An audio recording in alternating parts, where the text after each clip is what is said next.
भावे कृष्ण कर्मणः तस्मै संज्ञानरूपाय नमोस्तु परमात्मने नमोस्तु परमात्मने। पंच परमेश्वरी भगवान की 1008 श्री आदिनाथ भगवान की, परम पूज्य आचार्य श्री आदि सागर महाराज की, आचार्य श्री महावीर सिद्धि महाराज की, आचार्य श्री विमल सागर महाराज की, आचार्य श्री तपस्सम्राट सन्मति सागर महाराज की, आचार्य गुरु सुंदर सागर महाराज की, अहिंसा में विश्व धर्म की, जिनवाणी माता की,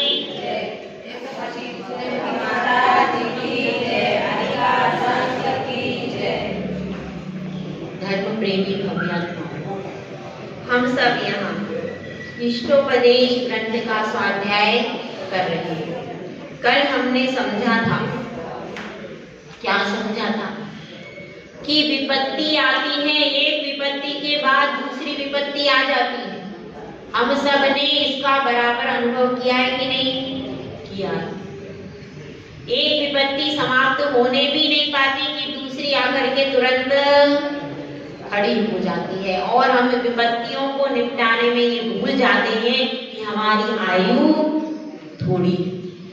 अब उस शिष्य ने कहा, शिष्य ने इस पर रात भर चिंतन किया और वह तैयार हुआ कि अब मैं गुरु से दूसरा सवाल कैसे पूछूं। गुरु ने कह दिया संसार में विपत्तियां हैं। मैंने भी अपना अनुभव से देख लिया है क्या कि विपत्तियां तो हैं। विपत्तियां है कि नहीं भाई? अरुणा जी हैं? हाँ, विपत्तियां संसार में हैं। तो अब मैं कौन सा प्रश्न पूछूं कि जिससे गुरुदेव उत्तर नहीं दे पाए? तो अब वह गुरु के पास में सुबह आता है और उसने अच्छे से रात भर सोचकर तैयारी कर रखी है कि अब मैं खूब अच्छा प्रश्न पूछूंगा, और गुरु उत्तर नहीं दे पाएंगे। तो अब वह पूछता है कि हे गुरुदेव, बड़ी सभा लगी हुई है, आचार्य श्री पूज्यपाद स्वामी मध्य में बैठे, एक तरफ मुनिराज बैठे हैं, उनके पीछे क्षुल्लक जी और ब्रह्मचारी जी बैठे, और एक तरफ कौन बैठा है? आरिका माता जी बैठी है, उसके पीछे क्षुल्लिका माता जी बैठी है, उसके पीछे कौन बैठी है? प्रतिमाधारी दीदियां बैठी हैं, और उसके बाद फिर वहां पर और भी दीदियां बैठी हैं बिना प्रतिमाधारी, और उसके पीछे कौन बैठा है? श्राविका।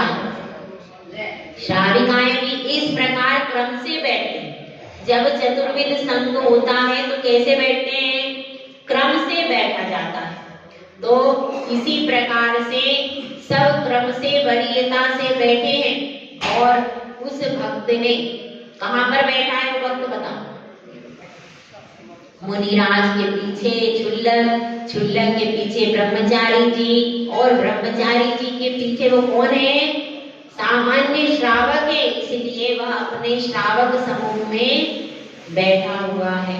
तो वह गुरु से पूछता है कि हे गुरुदेव, आपने कल मुझे बहुत सुंदर समाधान दिया कि विपत्तियां होती हैं, एक के बाद एक विपत्तियां आती हैं और जाती हैं, और मैं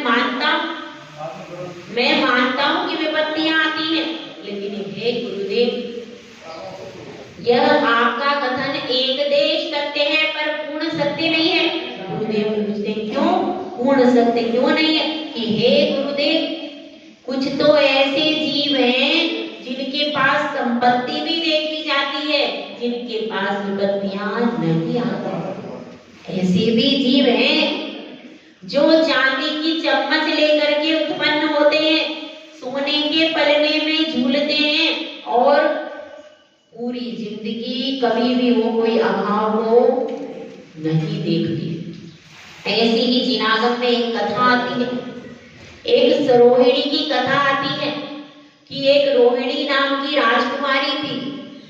वह अपने महल में बैठी थी, अचानक उसे रोने का स्वर सुनाई दिया।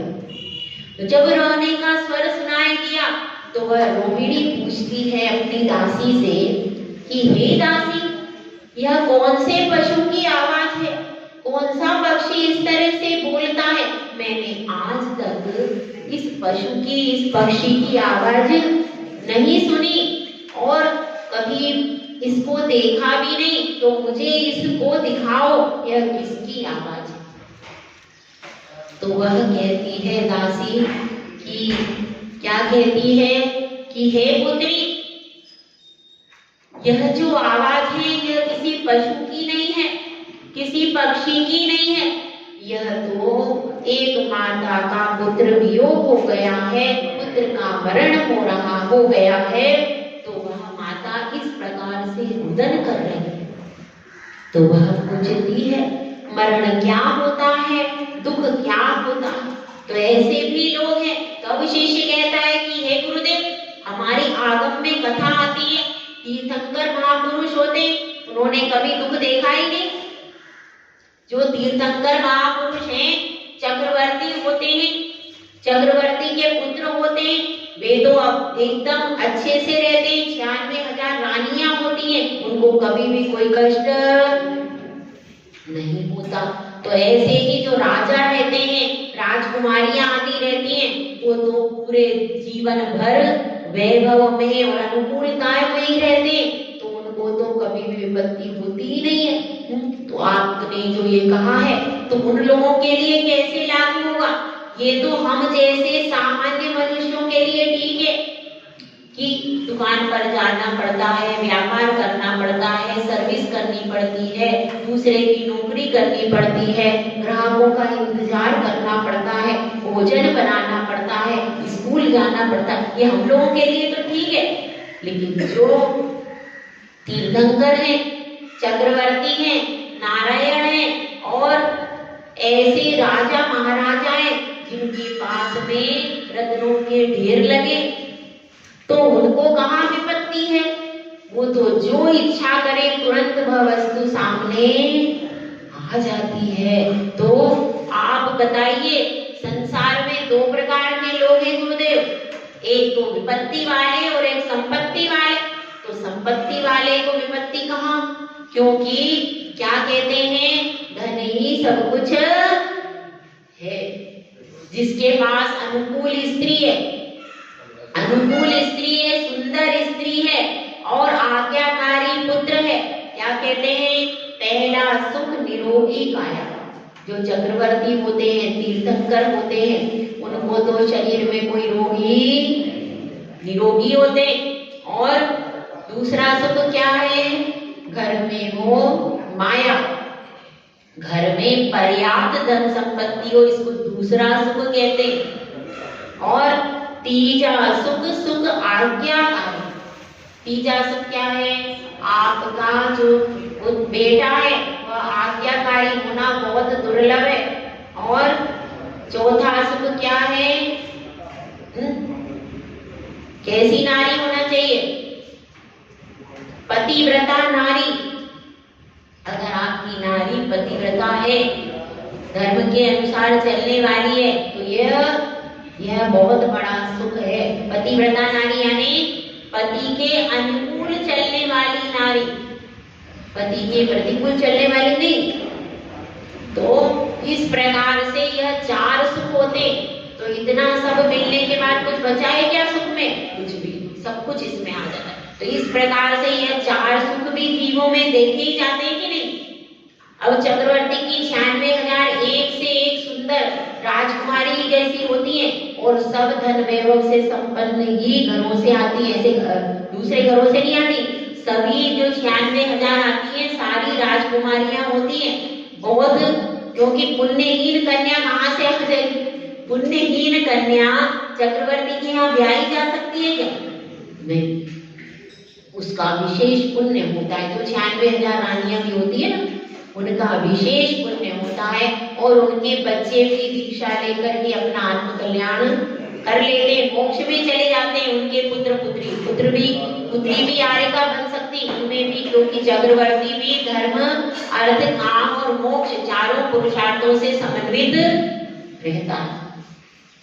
तो अब शिष्य ने पूछा है कि हे गुरुदेव, संपत्ति देखी जाती है, तो अब आप उत्तर दीजिए कि संपत्ति वाले तो के पास तो विपत्ति आती नहीं है, तो आपका यह कथन मिथ्या हो गया कि सब विपत्ति वाले हैं। संपत्ति वाले भी तो हैं, संसार में सुख भी तो है भाई, तो उसको कैसे आप अस्वीकार करोगे? और धन ही सब कुछ है, धन है तो सब कुछ है। ऐसा कौन कह रहा है? जो शिष्य कह रहा है। तब गुरुदेव उत्तर देते हैं, वे क्या कहते हैं इसको सुनेंगे अपन सब। दुर्जयेन सुरक्षेण, देखिए श्लोक में नीचे, दुर्जयेन सुरक्षेण, बोलिए, नश्वरेण धनादिना,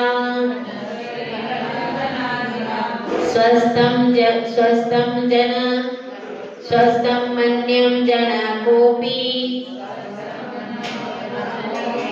ज्वरवानिव सर्पिषा। इसमें क्या कह रहे हैं इसको समझने का प्रयास करेंगे। इसमें कहा जा रहा है जनः कोपि, कोई मनुष्य, जनः मतलब मनुष्य, कोई मनुष्य क्या कर रहा है? ज्वर वानिव सर्पिषा, ज्वर के आ जाने पर, ज्वर वानिव यानी बुखार से पीड़ित है, बुखार उसको आ गया है और क्या कह रहा है? सर्पिषा यानी घी से अपने शरीर को लेपन कर रहा है या घी का सेवन कर रहा है। दोनों प्रकार की बातें हो रही हैं, क्योंकि बुखार में घी का सेवन नहीं किया जाता।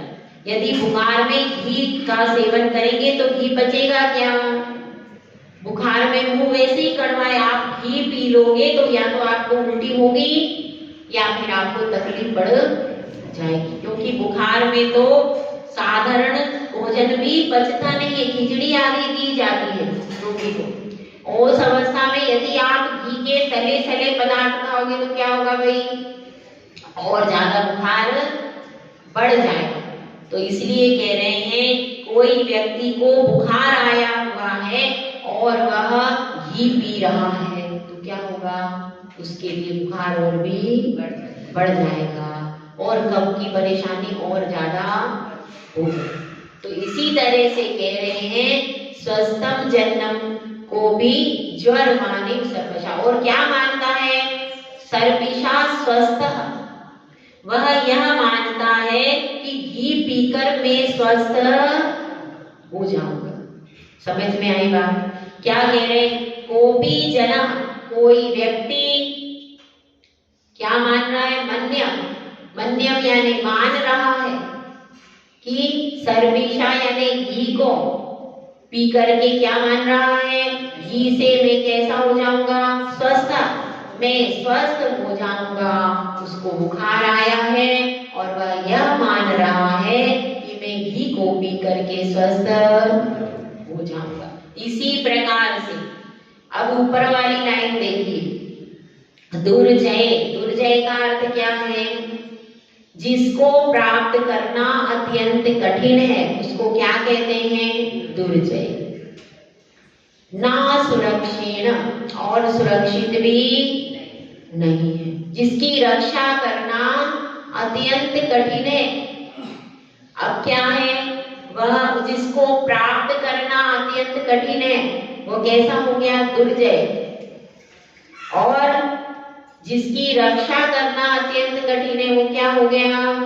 ना सुरक्षेण, रक्षा करना अत्यंत कठिन है। दुर्जय ना सुरक्षेण और नश्वरेण, और आप कितनी ही रक्षा करो, कितना ही उसकी सुरक्षा करो, फिर भी वह नश्वर है, हमेशा रहने वाला।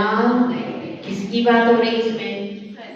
धन की, धन, स्त्री, पुत्र, मकान आदि, धनादिना लिखा है ना, धनादिना, धन से क्या ले लेना? धन है, मकान है, फैक्ट्री है, परिवार है, सुंदर स्त्री है, विषय भोग है, यह पूरी चीजें कैसी हैं? इनको प्राप्त करना अत्यंत कठिन है और इसके बाद इनकी रक्षा करना भी बहुत कठिन है। और प्राप्त करने की कठिनता से प्राप्त किया, रक्षा भी जिंदगी भर की, लेकिन फिर भी नष्ट हमेशा नहीं रहता। तो इसको अपन को समझना है।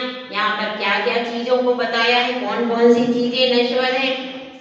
सबसे पहले धन के बारे में समझें कि धन को कमाना कैसा है भैया। कैसा है धन को कमाना? कठिन है कि सरल है? कठिन है। दिन भर दुकान पर बैठो, दिन भर दुकान पर बैठो, कभी एक ग्राहक आता है, कभी 2 ग्राहक आते हैं, कभी एक भी, तब भी आपको सुबह से लेकर के 10 बजे से लेकर के शाम को 7 बजे तक बैठना पड़ता है। कठिन है। और क्या कठिन है? और देखिए, जो लोग स्कूल में सर्विस करते हैं, स्कूल में रूल्स बना दिया, खड़े होकर के ही पढ़ाना। अब आपके घुटने चले गए, पैसे तो हैं मगर काय में चले जाएंगे? घुटने के ऑपरेशन। क्यों? क्योंकि स्कूल में रूल्स है, आप बैठ नहीं सकते सीट पे, इसलिए घुटने पूरे खराब हो जाते हैं। और रसोई घर में भी आपको किचन आपने स्टैंडिंग बना लिया, क्यों? पाश्चात्य सभ्यता की नकल करके। ये नहीं समझा कि पाश्चात्य महिलाएं केवल ब्रेड बटर करके 5 मिनट में किचन उनका साफ हो गया और वो चली गई। कोई घंटा भर खड़े रह के मसाले सब्जी नहीं बनाती, वहां रोटियां नहीं बनती। विदेशों में बनती है क्या? बनती है? नहीं बनती वहां विदेशों में। कोई हिंदी मूल का, भारत मूल का चला जाए, वो अपने घर में बना ले, वो अलग चीज। लेकिन पाश्चात्य सभ्यता में स्टैंडिंग किचन क्यों रखा गया? कि वहां पर 2 मिनट में ब्रेड बटर करके खड़े खड़े काम कर लेते हैं, उनका काम हो जाता है। वहां पर कोई इस तरह से मसाले तैयार नहीं किए जाते। वहां पर तो बाजार से चीजें आ जाती हैं और कैंटीन आदि में वो लोग खा लेते, क्योंकि सारी महिलाएं वहां पर वर्किंग है, सब वर्क करती हैं अपना, तो उनको इतनी फुर्सत थोड़ी है कि घंटों बैठ करके भोजन बनाएंगे। इसलिए उनके लिए ठीक है कि वो 5 मिनट में अपना भोजन। हमारे लिए क्या सभ्यता, जो हमारी पुरानी सभ्यता क्या थी? नीचे बैठ करके भोजन बनाना, कपड़े नीचे बैठ के धोना, वो हम लोगों के लिए बिल्कुल सही व्यवस्था। दूसरों का अनुकरण करने के चक्कर में हमारे घुटनों के ऑपरेशन शुरू हो गए। तो अब इसको अपने को समझना है, अंधानुकरण करने की स्थिति ऐसी ही होती है। तो अब आपको भी किचन में खड़े रहना है, भोजन बनाना है तो खड़े रहो, खड़े रहना पड़ेगा 2 घंटे 3 घंटे। कपड़े धोना है तो बटन दबाना है, खड़े रहना। मिक्सी का काम करना है तो खड़े रहना। हर जगह आप भी खड़े, अपने आप खड़े हो गए। आप तो बैठ सकते थे, आपको तो वहां पर स्कूल में जाते हैं, फैक्ट्री में जाते हैं, मकान बनवाते हैं, वहां तो उनको मजबूरी है, पुरुषों को खड़े ही रहना पड़ता है। अगर थोड़ा सा भी खड़े नहीं हो, अभी बाहर काम चल रहा है, हम देखते हैं कई सारे वहां पर लोग बैठते हैं बाहर, अगर वो लोग थोड़ा सा ध्यान नहीं दे, घूम फिर के भी देखना पड़ता है कौन काम कर रहा है, कैसा काम हो रहा है, हर पल निगरानी रखनी पड़ती है। लेकिन आप लोग, वो तो आप लोग तो बैठ के सब कर सकते थे। स्त्री की जितनी भी क्रियाएं बताई हैं बैठ के बताई हैं। स्त्री के लिए कायोसर्ग बैठ के बताया, आयिका माता जी को आहार बैठ के बताया, स्त्री को खड़े होकर के कोई क्रिया बताई ही नहीं। तो आगम के अनुसार भी स्त्री को हर कार्य बैठ के करना चाहिए, क्योंकि उसकी शक्ति अल्प है और उसकी शक्ति का पूरा क्षय हो जाता है। इसलिए बैठ करके ही हर काम। लेकिन हमने क्या कर लिया, कपड़े धोना खड़े होकर, मिक्सी खड़े होकर, और फिर हम लोग बिल्कुल शरीर खत्म हो जाता, शक्ति खत्म हो जाती। तो इस तरह से अपने को समझना है, बहुत कठिन है धन प्राप्त करना और भोजन बनाना। शरीर पूरा काम जो है किचन का वो भी सरल नहीं है। धन कमाना भी कठिन है और धन आपने कमा लिया, कमाने के बाद उसकी रक्षा करना कितना कठिन है, उसकी रक्षा करना भी बहुत ज्यादा कठिन है। और फिर उसको रक्षा कर लिया, और स्त्री की भी रक्षा करना कठिन है। अगर आपकी रूपवती स्त्री है, बहुत ज्यादा सुंदर स्त्री है, तो उसकी रक्षा करना, वैसे भी सुंदर नहीं भी है तो भी आप स्त्री को हर जगह ले जा करके नहीं बिठा सकते, उसको व्यवस्थित घर के अंदर ही रखना पड़ेगा। कहीं भी ले जाएंगे तो आपके साथ में लेके जाइए, साथ में लेकर के आइए, ऐसी सब उसकी व्यवस्थाएं देखनी पड़ती है। क्योंकि स्त्री जो है, जब कुमारी होती है तो पिता के संरक्षण में रहती है, विवाह के बाद पति के संरक्षण में रहती है, और बुढ़ापे में यदि पति का देहांत हो जाए तो पुत्र के संरक्षण में रहती है। उसके लिए स्वतंत्र स्वच्छंद की कोई नीति नहीं है, इसलिए उसका भी रक्षा करना कठिन है। उसके बाद जो मकान है, मकान में भी अगर आप थोड़ा सा व्यवस्थित मकान नहीं बनवाए, मंदिर में भी थोड़ा सा कहीं से टूटा हो तो चोर आकर के प्रतिमा ले जा।